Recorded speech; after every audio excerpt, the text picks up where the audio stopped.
करके तुझे याद,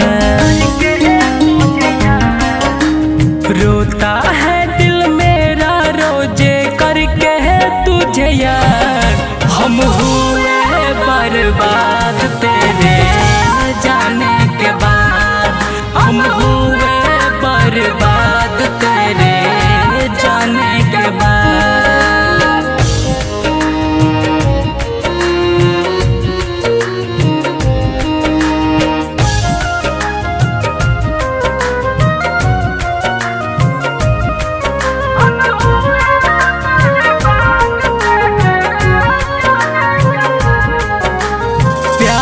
हुए पागल सब लोग कहते हैं, याद में तेरे खून के आंसू रोज बहते हैं। प्यार में हुए पागल सब लोग कहते हैं, याद में तेरे खून के आंसू रोज बहते हैं। तुमसे मिलने रब से कितने तुमसे मिलने रब से कितने किए फौरियान।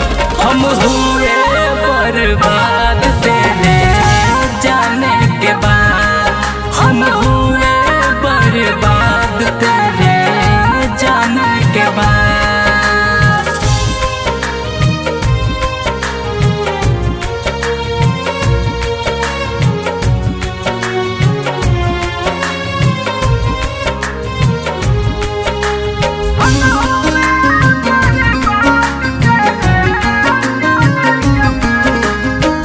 कहते हैं प्यार मोहब्बत झूठे हैं, शिव मन मोही अजय भी हमसे रूठे हैं। सच कहते हैं प्यार मोहब्बत झूठे हैं, राज संसद अवधेश हमसे रूठे हैं।